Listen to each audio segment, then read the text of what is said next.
우리나라 사람들이 왜 이렇게 다른 사람한테 내가 누군지를 알리고 싶어 하는지, 다른 사람이 나를 몰라줄 때 왜 이렇게 화를 내는지에 대한 얘기를 한번 해보려고 그럽니다. 시작은요, 이걸로 시작을 하겠습니다. 왜 이렇게 많은 사람들이 인문학에 열광하고 특히 그 안에 심리학에 열광하고 있느냐. 요즘 제가 그래서 많이 받는 질문이 뭔가 하면 심리학이 왜 이렇게 인기가 있어요? 라는 질문을 받아요. 근데 솔직히 저도 잘 모르겠어요. 제가 대학교 들어갈 때만 해도 심리학과 간다 그러면 전부 다 좀 문제가 있는 애들이구나 이렇게 생각을 할 정도였고, 제 친한 친구는요, 여자친구랑 헤어졌어요. 왜냐? 그 여자친구의 부모님이 그런 심리학 같은 이상한 학문을 하는 남자애한테 딸을 못 준다 그랬어요. 그래서 그때 같이 술 마시고 토한 거 받아주고 술 사주고 이러면서 야, 우린 인생 어떻게 사냐? 이거 해서 되는 거냐? 뭐 이러면서 살아요. 근데 그때 같이 술 마시고 토하고 했던 그 친구는요, 지금 외국계 회사 부사장이 돼 있습니다.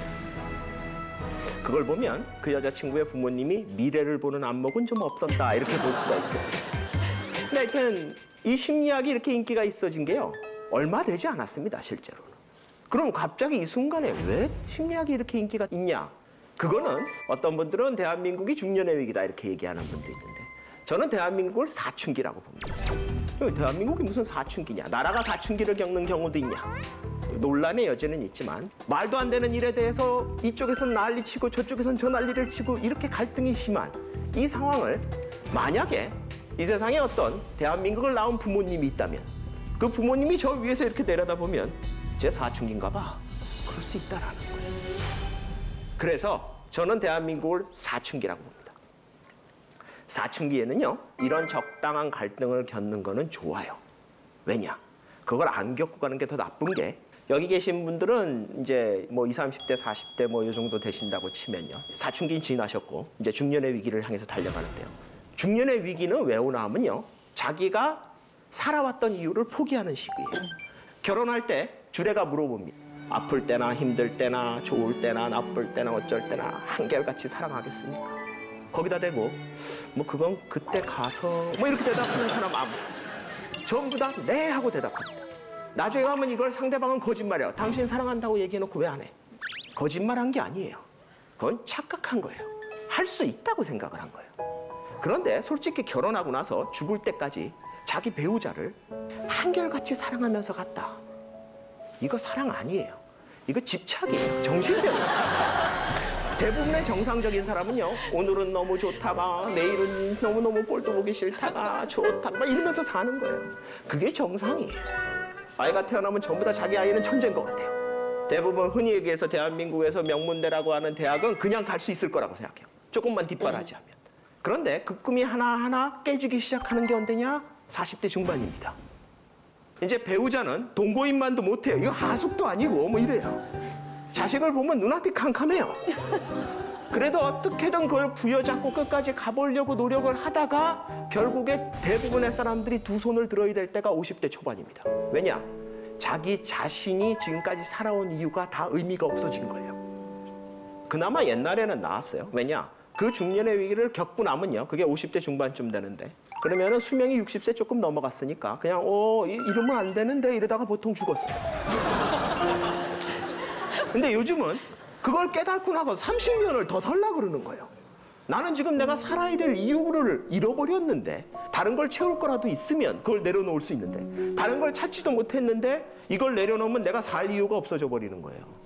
그러니까 내려놓지도 못해요. 그러면 뭐가 돼요? 흔히 얘기해서 사회에서 속칭 뭐 꼰대라고 얘기하는 거 있죠. 과거의 걸로 계속 얘기하고 있는 사람. 그 사람 내려놓지를 못하는 거예요. 반대로 그걸 다 내려놓고 나면 어떻게 돼요? 이제는 할 게 없어지고 제가 살아야 될 이유를 모르겠고 불행해지는 수밖에 없는 거예요. 이게 중년의 위기죠.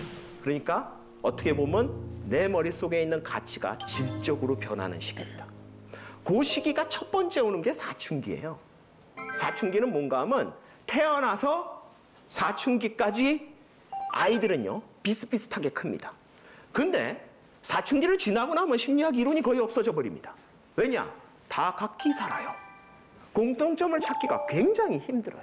그 얘기는 뭔가 하면 태어나서 사춘기까지 살던 그 자기를 지배하고 있던 유전자의 영향, 부모의 영향, 사회의 영향을 극복하고 자기가 살아가야 될 이유와 의무와 가치를 새로 찾는 시기가 사춘기예요. 그 살짝 공백기가 있는 거예요. 그래서 이런 말이 있죠. 북에는 핵이 있고 남한엔 중이가 있다. 남한엔 중이가 있다. 왜 그런가 하면 내가 뭔가를 가치를 갖고 있고 의미를 있고 내 행동을 지배하는 뭔가가 있으면 사실 내가 죽이고 싶은 사람이 있어도 안 죽이죠. 여러분들 중에 살다 보면 죽이고 싶은 사람 한두 번쯤은 있어요. 이한희 씨도 있으셨죠? 예. 예. 특히 패 죽이고 싶은. 패 죽이고 싶은, 예. 패자가 붙으면 더 무섭죠. 예. 죽이시진 않으셨죠? 죽이시진 않으셨죠? 예. 대부분 죽이진 않습니다. 왜냐? 사람을 죽이면 안 된다는 가치라든지 수많은 것들이 내 행동을 통제하기 있기 때문에 그래요. 근데 만약 이 내 행동을 통제하고 억제하고 있던 시스템이 약해졌다고 한번 생각을 해보세요. 그러면 내가 죽이고 싶다는 생각을 하는 동시에 이미 발이 나가고 있어요. 그게 중2예요. 대한민국이 사춘기다라는 얘기는 뭔가 하면 대한민국이 지난 70년 동안 살아온 어떻게 보면 그 수많은 것들이 상당 부분은 외국에서 그냥 갖고 들어온 것도 되게 많아요. 흔히 얘기해서 우리나라가 이만한 세계의 유례가 없는 경제 발전을 이룰 수 있었던 거는요.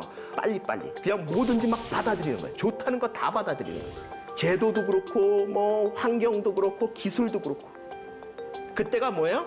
아이들이 태어나서 날마다 뭔가를 새로 배우면서 클 때예요. 기가 막히게 커요. 그 시기가 지나고 나면 사춘기쯤 되면요. 이건 아닌데. 이제 우리나라 사람들이 이건 아닌데 하는 시기를 찾아가고 있는 거라고 저는 생각을 해요. 저는 그 사춘기에 들어가고 있다. 그러니까 어떻게 보면 한동안은 그 사춘기는 계속 갈 거다라고 생각을 합니다. 그러면은 한동안 우리 국민들이 괴로울 거냐? 맞습니다. 현상적으로는 괴로울 건데 이 과정을 거쳐서 대한민국이 앞으로 어디로 가야 될지, 어떤 가치를 추구할 건지, 어떤 건강한 대한민국 청년으로 성장할 건지를 결정하는 중요한 시기에 와 있다고 생각을 해요.